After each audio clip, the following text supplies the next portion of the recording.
오늘 밤에는 하나님 나라와 성령이라는 제목으로 함께 나누려고 합니다. 아마도 제가 전하려고 하는 내용이 길기 때문에 시간을 봐서 한 2번이나 3번 정도로 나누어서 해야 할 것 같습니다.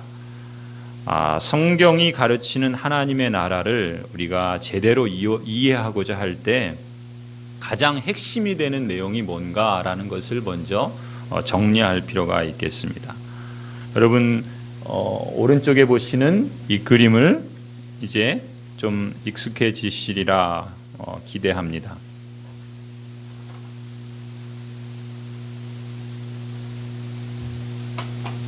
오늘은 제가 그냥 그림만 보여드리고 시간 관계상 말씀으로 그냥 설명하겠습니다.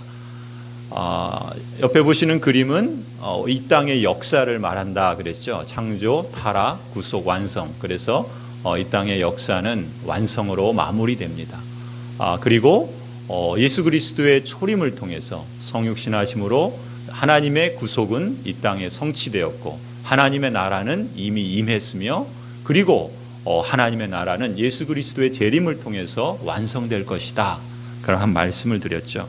그런 점에서 하나님 나라를 이해할 때 가장 핵심되는 내용 중에 하나가 무엇인가 바로 이것입니다. 하나님의 나라는 예수 그리스도의 초림과 함께 이 땅에 임하였다라는 것이고 그리고 하나님의 나라는 예수 그리스도의 재림과 함께 이 땅에서 완성될 것이다 라는 것을 성경은 가르치고 있습니다. 그렇다면 하나님의 나라, 그 하나님의 나라는 이미 임하였지만 아직 완성되지 않았죠. 그래서 우리는 지금 예수 그리스도의 초림과 예수 그리스도의 재림 사이에, 즉 이미 임하였지만 완성되지 않은 하나님 나라에서 살고 있습니다. 우리는 이미 하나님 나라의 시민으로 이 땅을 살아가고 있는 것이죠. 그래서 우리는 이 땅 가운데 하늘에 속한 시민권을 가졌기에 거꾸로 사는 그러한 사람이다.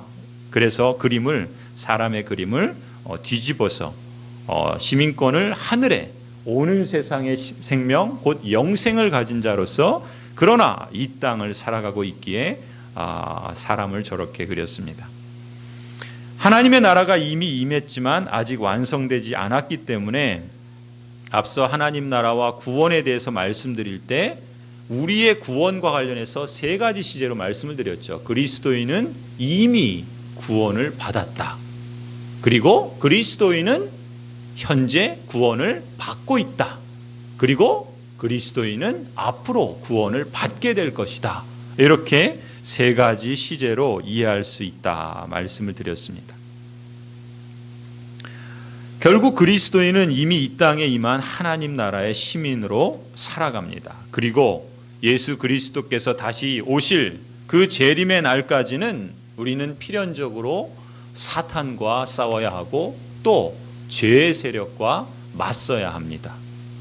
그래서 이 사단과 싸우며 죄와 싸워서 하나님의 나라가 완전히 임하기를 예수 그리스도의 재림을 통해서 완전히 임하기를 기다리고 소망하면서 살아가는 것이죠. 그렇다면 우리의 과제는 이것입니다. 우리가 이미 임하였지만 아직 완성되지 않은 이 땅에서 살아갈 때 그럼 어떻게 우리가 그 삶을 능력과 무슨 힘으로 이 사탄과 죄와 싸워서 이길 수 있겠는가라는 것이죠. 이 점을 선명하게 알기 위해서 필요한 내용이 바로 하나님 나라와 성령에 대한 성경의 가르침입니다. 그래서 오늘은 우리 장로님들, 안수 집사님들 이제 또 다음 주부터 다시 시작되는 이 비전 나눔에서 우리가 풍성한 삶의 기초라고 하는 책을 함께 읽는데 그 책에 정리된 성령에 대한 내용들을 기초로 해서 여러분에게 전달하려고 합니다. 먼저 예수 그리스도께서 십자가의 죽으심과 부활을 통해서 이루신 일을 믿고 또 진심으로 받아들인 그리스도인, 그 그리스도인에게 주시는 하나님의 놀라운 축복이 있죠. 그 축복이 무엇입니까? 그 축복은 바로 성령 하나님께서 그 사람 안에 이미 와 거하신다라고 하는 축복입니다. 요한복음 14장 16절을 한번 보실까요? 우리가 오늘 읽은 본문 말씀입니다. 우리 16절만 같이 한번 읽겠습니다. 요한복음 14장 16절 시작. 내가 아버지께 구하겠으니 그가 또 다른 보혜사를 너희에게 주사 영원토록 너희와 함께 있게 하리니. 아멘. 예수님께서 하나님 아버지께 기도합니다. 무엇을 기도합니까? 보혜사를 우리에게, 예수 그리스도를 믿는 제자들에게, 그리고 예수 그리스도를 따르는 제자들에게 보내주시겠다. 그렇게 기도하시며 말씀하십니다. 이 보혜사는 무슨 뜻입니까? 보혜사는 변호해 주시는 분, 보호해 주시는 분, 또 도와주시는 분, 이런 뜻이 있는 것이죠. 그래서 예수님께서 이 보혜사를 제자들에게 보내주셔서 어떻게 하시겠다, 그렇게 기도하십니까? 영원토록 제자들과 함께 하도록 그렇게 기도하시는 것을 보게 됩니다. 이 보혜사가 누굽니까? 이 보혜사는 성령 하나님을 지칭하는 표현입니다. 예수 그리스도께서 이제 십자가를 앞두고, 그리고 그 십자가의 죽음을 맞이하면서 그 제자들 마지막 그들과 함께 강조하신 말씀은 예수 그리스도를 대신한 또 다른 보혜사, 보호해 주시고 또 위로해 주시고 또 함께 하시는 그러한 보혜사, 그분을 보내주시겠다라고 말씀하셨는데, 그 보혜사는 바로 성령 하나님을 지칭하는 것이죠. 예수님께서 제자들과 함께 계시는 동안 그 제자들을 보호해 주시고 지켜주시고 또 변호해 주셨던 것처럼, 이제 예수님께서 승천하신 이후에 예수님은 열흘 정도를 더, 예수님이 이 땅에 부활하시고 한 40일 정도 계셨죠. 그때 하나님 나라를 가르치셨습니다. 그리고 승천하신 이후에 한 열흘 정도 지나서 오순절에 예수 그리스도께서 약속하신 보혜사 성령 하나님께서 강림하시는 사건이 나타나죠. 그래서 그때 성령 하나님께서 예수 그리스도를 믿고 따르는 제자들에게 오셔서, 그리고 오고 오는 모든 그리스도를 믿는 제자들, 신자들에게 오셔서 그 성령 하나님은 우리와 함께 하시고, 그리고 세상의 죄와 사탄의 세력과 싸워서 이기도록 우리를 도우시고 우리를 변호하시고 또 우리를 인도하시는 분이십니다. 그래서 여러분이 하나님께서 예수 그리스도 안에서 행하신 일을 믿고 받아들인다면 여러분이 이제 그리스도 안에 있는 새로운 피조물이죠. 여러분은 믿으십니까? 안 믿으세요? 예. 예수 그리스도의 십자가와 부활을 믿고, 다시 질문 드립니다. 너무 그냥 당연한 거라서 아예 그냥 대답을 안 하시는 겁니까? 예, 그러시면은 아멘입니다. 그래도 내가 예수 그리스도를 믿고 그 예수 그리스도의 십자가와 부활로 말미암아서 나는 새로운 피조물이 되었다, 그렇게 믿으시면 아멘 해 주십시오. 예, 그런데 여러분이 그리스도 안에 새로운 피조물이라면요, 오늘 요한복음 14장에서 말씀하시는 것은 뭡니까? 여러분 안에 이미 성령 하나님 보혜사께서 와 계신다라는 것입니다. 여러분 안에 거하시고 여러분 안에 계신다, 성령이 이미 오셨다, 이렇게 말씀하는 것입니다. 오셨을 뿐만 아니라 그 성령 하나님은 뭐라고 말씀하십니까? 영원토록 함께 계신다. 새로운 피조물이요 예수 그리스도의 그 구원의 은혜를 믿고 그것을 받아들인 그 심령들 안에는 성령께서 와 계시고, 그리고 그 성령은 영원토록, 잠시 왔다 그냥 가시는 것이 아니라 영원토록 함께 계신다, 이렇게 예수님이 말씀하신 것입니다. 이렇게 성령 하나님께서 내 안에 계신다, 성령 하나님께서 그리스도인 신자 안에 와 계신다라는 것을 좀 신학적으로 멋있게 표현해서 그것을 뭐라 그럽니까? 내주 이렇게 표현합니다. 성령 하나님의 내주하심. 그래서 우리는 이 내주하심에서부터 출발할 겁니다. 하나님 나라와 성령을 이해하는데 가장 기본적으로 출발점은 내주하심입니다. 내주하심은 뭐예요? 성령 하나님께서 내 안에 와 계신다. 성령 하나님께서 나와 함께 하신다. 이 사실, 그리고 그 사실이 그 성령께서 영원토록 나와 함께 하신다라는 그 사실이 바로 성령의 내주하심입니다.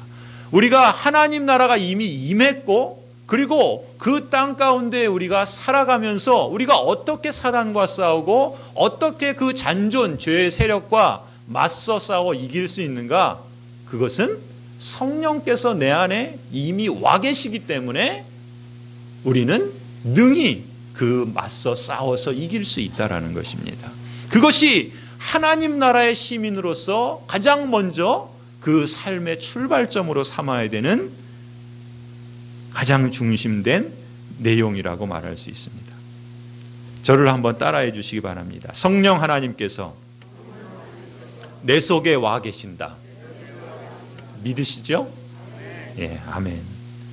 여러분, 성령 하나님께서 내주하신다, 성령 하나님께서 내 속에 와 계신다, 이 말을 달리 표현하면요, 성령 하나님께서 내 속에서 일하기 시작하셨다.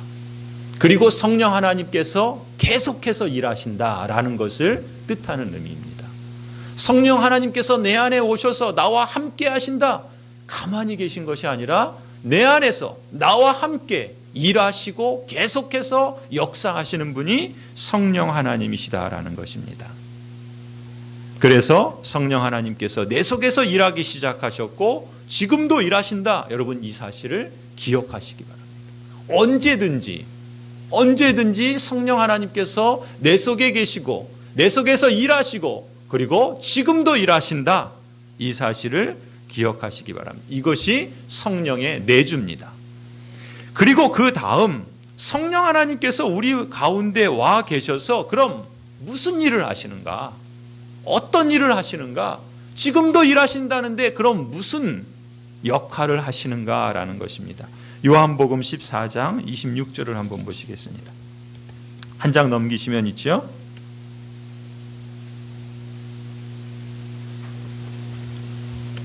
요한복음 14장 26절 우리 같이 함께 읽겠습니다. 요한복음 14장 26절 시작.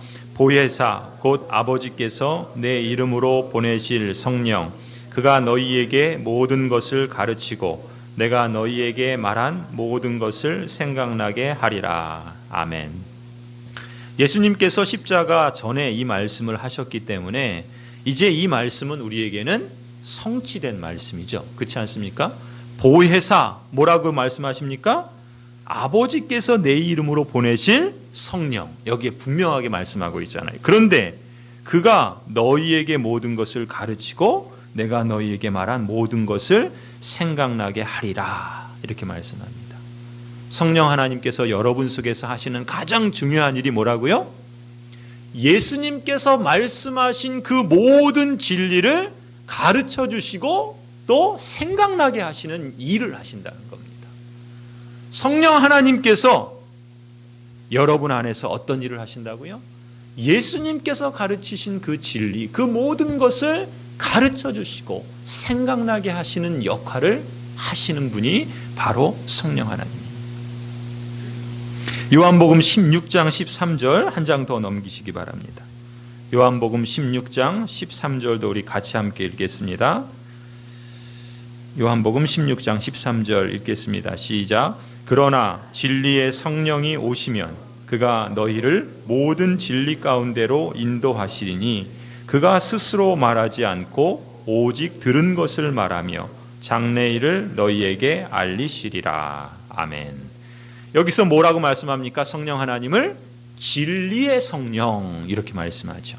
앞서는 보혜사라고 말씀하셨어요. 변호해 주시는 분, 도와주시는 분, 그 보혜사 성령 하나님을 다시 일컬어서 진리의 성령 이렇게 말씀하셨어요. 진리의 성령이 오시면 그러나 이 말씀은 역시 우리에게는 성취된 말씀입니다. 하나님의 성령께서 이미 오셨죠.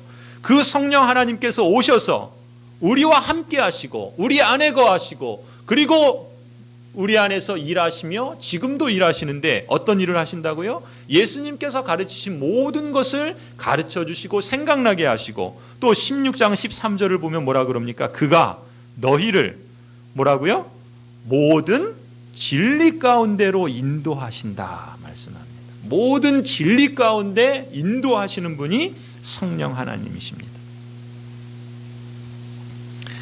그래서 성령 하나님, 이 진리의 성령께서 오셔서 어떤 일을 하신다고요?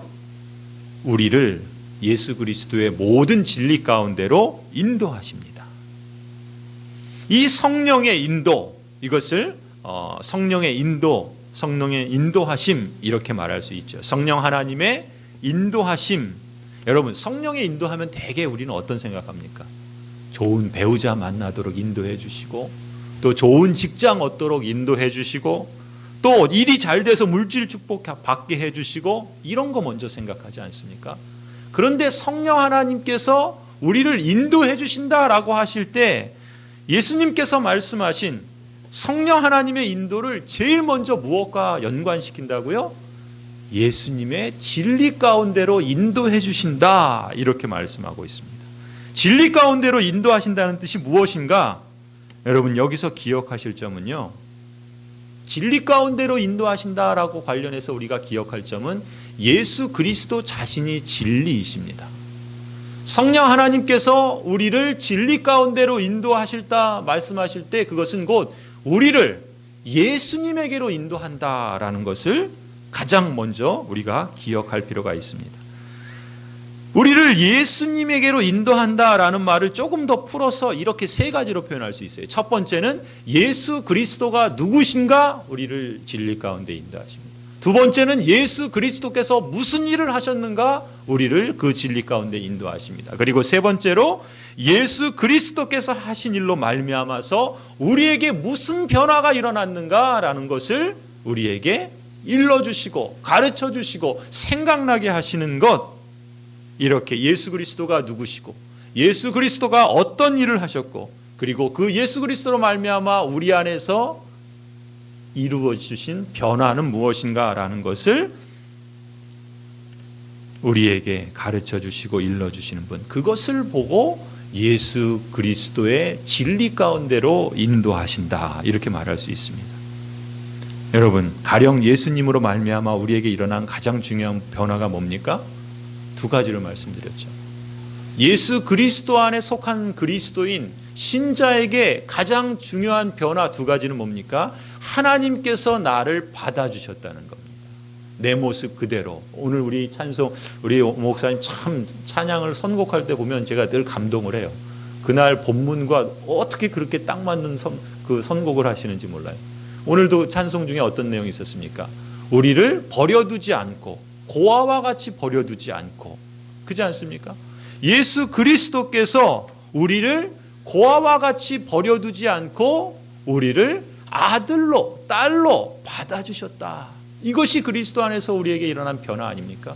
우리를 죄인으로 버려두지 않고 우리를 의인으로 우리를 건져주셨다. 그것이 우리 안에 일어난 변화 아닙니까? 우리를 노예, 사단의 노예의 신분으로 버려두시지 않고 우리를 하나님 나라의 생명을 가진 신적 생명, 영생을 가진 하나님 나라의 시민으로 우리를 받아주셨다. 하나님이 나를 받아주셨다라는 사실, 그것이 그리스도 안에서 우리에게 허락하신 첫 번째 중요한 변화죠. 그리고 두 번째는요, 그렇기 때문에 우리는 그리스도 안에서 특별한 존재가 되었다라는 것입니다. 어떤 특별한 존재요? 이 세상의 기준과 잣대와 평가로 우리를 아무리 들고 뭐라 그래요? 들었다 놨다 할지라도 그것과는 상관없이 우리는 하나님의 형상을 회복받은 그러한 하나님의 사람이요. 우리는 예수 그리스도의 그 고귀한 값으로 매길 수 없는 그 예수 그리스도의 피로 말미암아 구속을 받은, 그 값을 주시고 사신 예수 그리스도의 값어치만큼 값나가는 예수 그리스도의 짤이다. 이것이 우리를 그리스도 안에서 변화하게 하신 중요한 두 번째 사실 아닙니까? 하나님께서 나를 받아주셨고 그리스도 안에서 나를 특별한 존재로 그렇게 삼아주셨다. 여러분 가끔 그렇게 하시는지 모르겠습니다. 저는 가끔 새벽기도 인도하려고 새벽에 일어나면요 화장실부터 가잖아요. 화장실 딱 거울을 보면서 저한테 그럽니다. 부영아, 하나님께서 너를 받아주셨어.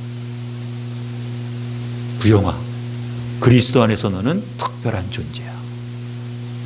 하나님이 나를 받아주셨다는 사실을, 그리고 그리스도 안에서 나는 특별한 존재라는 사실을 내가 내 자신에게 하나님의 그 말씀과 약속의 근거에서 스스로 재확인하는 겁니다. 그러지 않으면 하루에도 수십 번 이 세상의 여러 가지 것들로 인해서 내 자신이 참 비참해질 때가 있거든요. 내 자신이 아무것도 아닌 것 같은 그런 무가치함과 또 상대적인 박탈감과 또 내가 뭔가라고 하는 그런 연약함과 열등감에 빠질 때가 있거든요. 또 내 자신을 보면은 참 여전히 내 안에 죄가 있고 또 고집이 있고 악함이 있고 완악함이 있고 이런 죄성이 내 안에 여전히 있다라는 것들을 발견하는데, 그럼에도 불구하고 그런 나를 예수 그리스도로 말미암아 그대로 받아주셨다. 아니, 그대로 받아주신 정도가 아니라 하나님의 형상으로 회복하시고 예수 그리스도의 그 고귀한 존재로, 값비싼 그러한 귀한 존재로 받아주셨다. 그것을 확인하고 그것을 제 자신에게 되뇌이는 겁니다. 하나님께서 그리스도 안에서 이미 행하신 그 일을 내가 믿음으로 받고 인정하는 겁니다. 그리고 하루를 살아가는 거예요. 그리고 그 마음을 간직하면서 걸어가는 겁니다. 이 땅에서 하나님 나라의 시민으로 살지만 이 세상 가운데 살다 보면 수도 없는 사단의 유혹과 때로는 이 세상이 나를 걸고 넘어뜨리는 수많은 그런 시련들로 인해서 내가 넘어지고 쓰러질 때가 있거든요. 그때에도 내가 어떻게 그것을 이기며 살아갈 수 있는가? 하나님이 나를 받아주셨다. 그리스도 안에서 나는 특별한 존재다. 그로 말미암아 내 안에 성령이 와 계시고 성령 하나님께서 내 속에서 일하시며 지금도 일하신다. 그런 성령 하나님께서 나를 그 예수 그리스도에게로 인도하고 그 예수 그리스도로 말미암아 나는 지금도 이 땅을 살아간다. 내 안에 하나님께서 주신, 그 다음으로 이제 연결돼야 되는데, 내 안에 하나님께서 주신 그 고귀한 생명으로 인해서 내가 무엇을 해야 하고 내가 어떻게 살아야 하며 내가 이 삶을 통해서 어떤 삶을 사는 것이 내 인생이 가장 값지고 하나님께 영광이 되며 내 인생이 이렇게 살아도 죽어도 괜찮을 만큼 괜찮은 인생이었다라고 할 만한가, 그런 마음들을 갖고 살아간다는 것이죠. 성령 하나님께서 내 안에 계시기 때문에, 성령 하나님께서 내 안에서 일하시기 때문에, 성령 하나님께서 나와 함께 동행하시기 때문에 성령의 그 하나님의 인도하심을 받으면서 순간순간 상황마다 그렇게 하나님을 의존하면서 살아가는 것입니다. 그때 우리는 사단의 그런 세력과 또 세상의 그런 유혹과 여러 가지 시험들로부터 넉넉히 이길 수 있는 것이죠. 성도 여러분, 성령 하나님께서 여러분 속에 거하신다라는 것을 기억하시기 바랍니다. 하나님께서 여러분 안에 계셔서 무슨 일을 하시는가라는 것을 여러분 날마다 확인하시기 바랍니다. 그리고 그것을 믿음으로 받아들이고 인정하면서 그런 사람으로 살아가는 것이 우리가 해야 할 매일매일의 삶의 과제라고 말할 수 있습니다. 자, 이렇게 성령 하나님께서 우리 속에서 거하셔서 우리는 예수님을 알고 예수님이 가르치시고 성취하신 진리 가운데로 날마다 순간마다 인도해 주십니다. 이렇게요, 성령 하나님께서 진리이신 예수님께로 우리를 인도해 주시는 분이시기 때문에 저와 여러분이 그 진리 가운데로 날마다 한 걸음 한 걸음 걸어가다 보면은요, 자연스럽게 우리 안에 열매가 맺힙니다.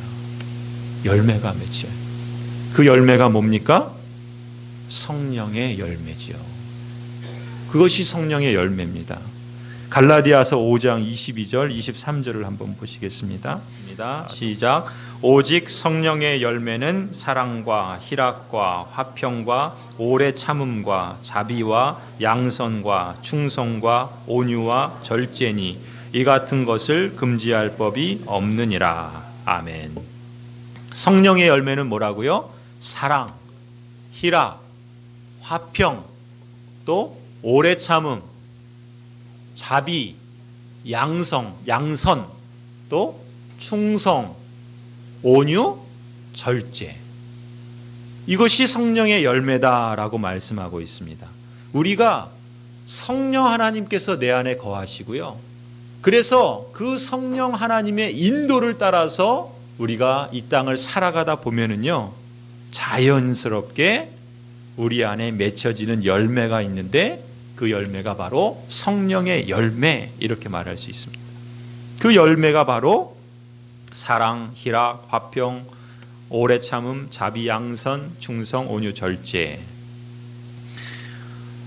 갈라디아서에서는 이 9가지를 말씀하고 있는데 이 9가지 성령의 열매, 사실 헬라어 성경에서는 단수로 하나로 표현되어 있다 이렇게 말씀을 하는데, 아무튼 이 특징이 뭔가 여러분 한번 보시기 바랍니다. 성령의 열매의 특징이 뭐예요? 모두가 다 우리의 인격을 통해서 맺을 수 있는 성품이다 라고 볼 수가 있죠. 그게 성령의 열매예요. 그죠? 인격을 통해서 드러나는 성품, 그것을 성령의 열매로 말씀합니다. 오늘은 여기까지만 얘기하고 마쳐야 될 것 같아요. 이 성령의 열매가 갖는 특징만 우리가 함께 살펴보겠습니다. 성령의 열매, 여러분 우리가 함께 읽으신 것처럼 성령의 열매는요, 초월적인 것이나 신비적인 것이 아닙니다.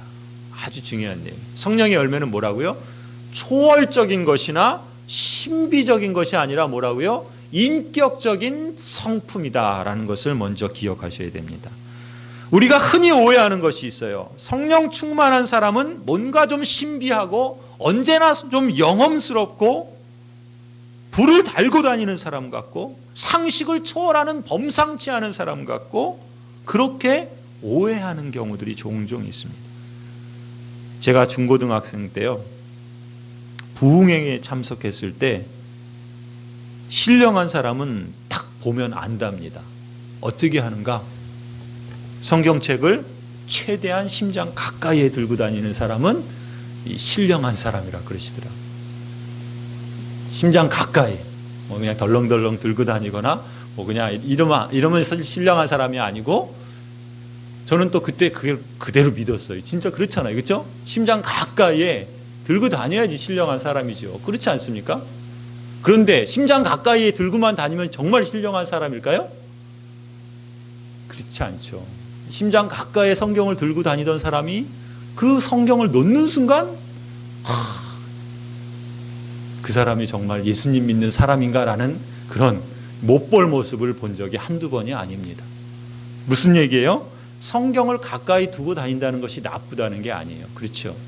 더 중요한 건 뭡니까? 우리가 성령 충만을 말할 때, 성령의 열매를 말할 때 이렇게 어떤 뭔가 좀 범상치 않은, 뭔가 다른 사람이 봐도 좀 나와는 다른 어떤 그런 상식을 초월하거나 또 불을 달고 다니는 것과 같은 그런 모습으로 하고 있지 않다는 겁니다. 제가 오늘 계속 말을 하다 보니까 제 목소리가 이제 이렇게 갈라지고 또 톤이 낮아집니다. 또 우리 부흥회 가면 그러시잖아요. 할렐루야 이러시잖아요. 그죠? 저절로 신령해지지 않습니까? 그죠? 네, 할렐루야 이렇게 해야지 성령 충만한 것인가?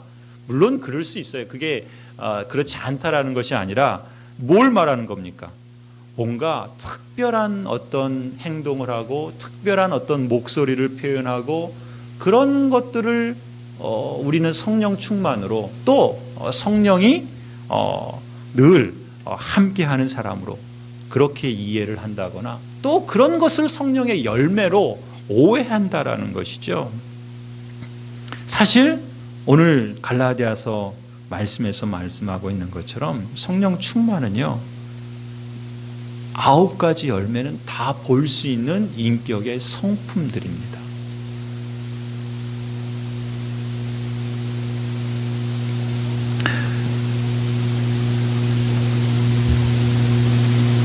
갈라디아서 5장 16절에 보면 이렇게 말씀하세요. 내가 이르노니 너희는 성령을 쫓아 행하라.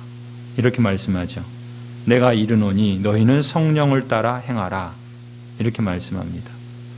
그래서 성령을 따라 행하는 삶의 열매가 뭐라고요?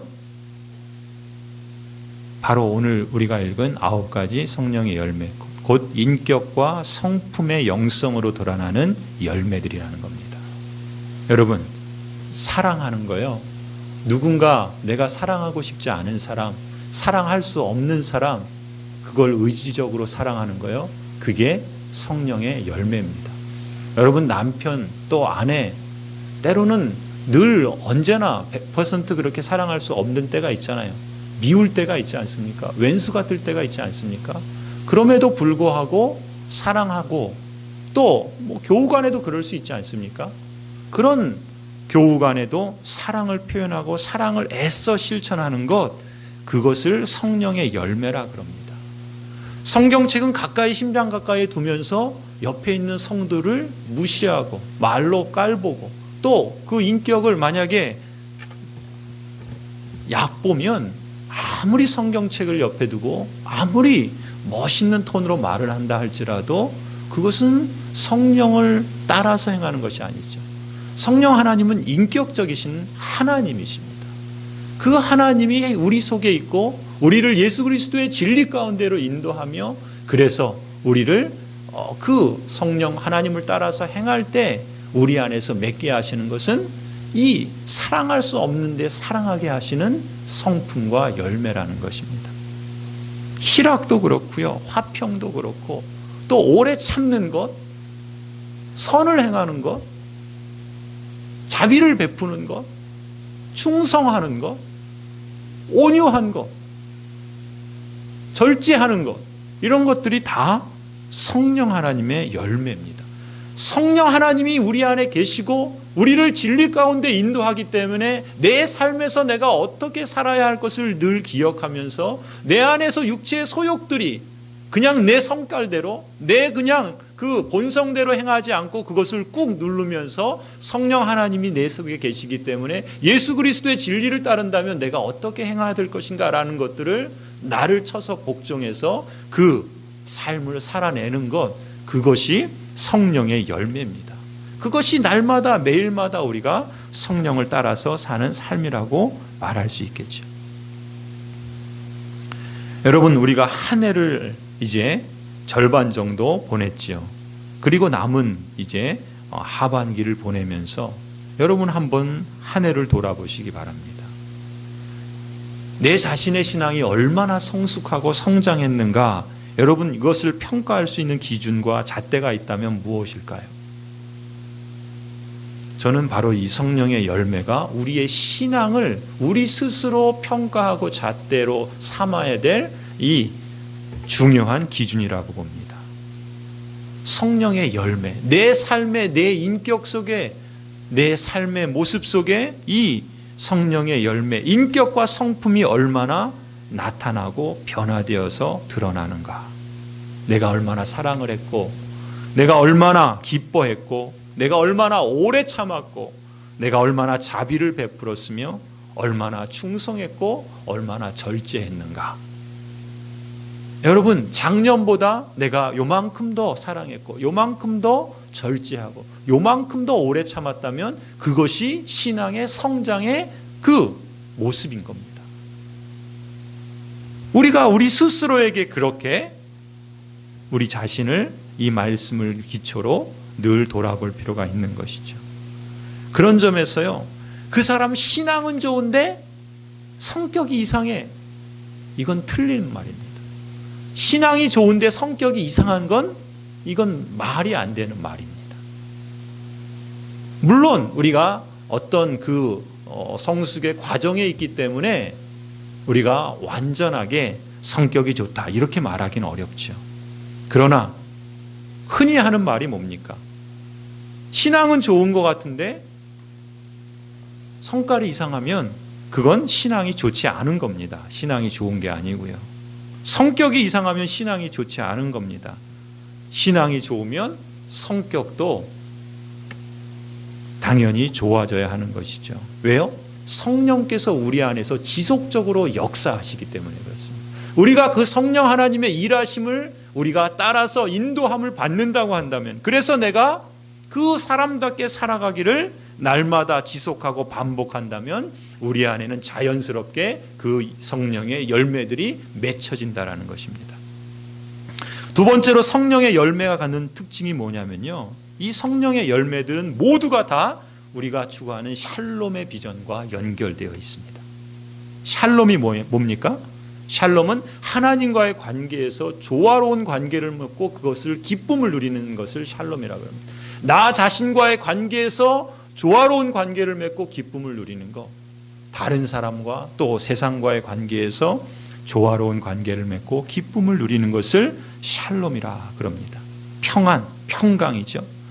존 스토트 목사님은 이 성령 세례와 충만이라는 책에서요, 이 9가지 성령의 열매를 3가지씩 묶어서 이렇게 설명을 하십니다. 처음 3개, 사랑, 희락, 화평은요, 하나님과의 관계에서 맺는 열매다 이렇게 말씀하세요. 성령 하나님께서 하나님의 사랑을 우리 마음에 부어주시고 하나님의 기쁨을 우리 가운데 허락해 주시고 우리 영혼을 채우시며, 그리고 하나님의 평안을 우리 생각에 부어주신다. 그렇기 때문에 성령 충만한 사람은 모든 일을 사랑 가운데 행하려고 힘쓰고 기쁨으로 실천하려고 노력하며 화평 속에서 그 샬롬을 성취하기 위해서 분투한다. 그렇게 말씀합니다. 하나님과의 관계에서 하나님이 우리에게 사랑과 화평과 또 기쁨을 주시고, 그런 우리는 그 하나님과의 관계에서 사랑으로, 화평으로, 기쁨으로 살아내려고 한다라는 것이죠. 그것이 곧 하나님과의 관계에서 샬롬을 맛보고 또 누리는 것이라 말할 수 있습니다.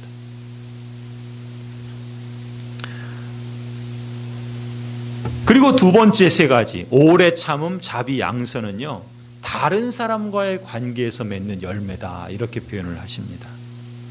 오래 참음은 무엇입니까? 다른 사람에 대해서 그 상대가 나에게 무례함을 보였다든지 나를 좀 무시했다든지 또 친절하지 못했다든지 뭔가 좀 나를 깔본다든지 그랬을 때, 그럼에도 불구하고 그것을 참고 보복하지 않는 것. 여러분, 우리는 어떤 마음이 있습니까? 내가 받은 대로 되갚고 싶은 그런 마음이 우리 안에 있잖아요. 내가 무시당하면 나도 그 사람을 무시하고 싶고, 내가 왠지 외면당하면 나도 그 사람을 외면하고, 그렇게 우리가 보복하려는 그런 마음이 있지 않습니까? 그런데 다른 사람과의 관계에서 오래 참는다는 것은 그런 것입니다. 상대가 그래 할지라도 그것을 참고 보복하지 않는 것, 그것을 오래 참음이다. 존 스토트 목사님은 이렇게 정의합니다. 그리고 두 번째, 자비는요, 자비는 뭐겠습니까? 자비는 다른 사람에게 해를 끼치지 않으려는 태도를 자비라 그렇게 말씀하시더라고요. 그러면서 더 나아가서 다른 사람에게 적극적으로 선을 행하는 것, 그것을 자비다 이렇게 말씀합니다. 소극적으로는 다른 사람에게 해를 끼치지 않고 적극적으로는 선을 행하는 것, 그것을 자비다 이렇게 말씀을 합니다. 또 양선은 말 그대로 선을 행하는 것이죠. 구체적으로 다른 사람을 섬기고 설선해서 또 선을 행하는 것, 양선이라 그럽니다. 무슨 얘기입니까? 다른 사람과의 관계 속에서 오래 참고 선을 행하며 또 자비를 베푸는 것, 그것이야말로 성령의 열매라는 것이죠. 그리고 마지막 3가지, 충성, 온유, 절제는 뭐겠습니까? 나 자신과의 관계에서 맺는 성령의 열매다. 내 자신이 하나님 앞에서 충성하고 또 내 자신이 온유하며 그리고 내 자신이 절제하는 삶을 살아가는 것, 이것이 또 자신과의 관계에서 샬롬이다라고 말하면서 이 세 가지, 마지막 세 가지를 마지막 자신과의 관계에서의 그 성령의 열매다 이렇게 말씀을 하십니다. 여러분, 이 성령의 열매를 주목해 보시면요, 첫 번째 세 가지는 하나님과의 관계를 말하고, 두 번째 세 가지는 다른 사람과의 관계를 말하고, 세 번째 세 가지는 나 자신과의 관계를 말하죠. 그래서 이 세 가지는 제가 그 대학교 다닐 때 조이 선교회라는 데를 잠깐 나갔는데, 이 조이 선교회는요, JOY,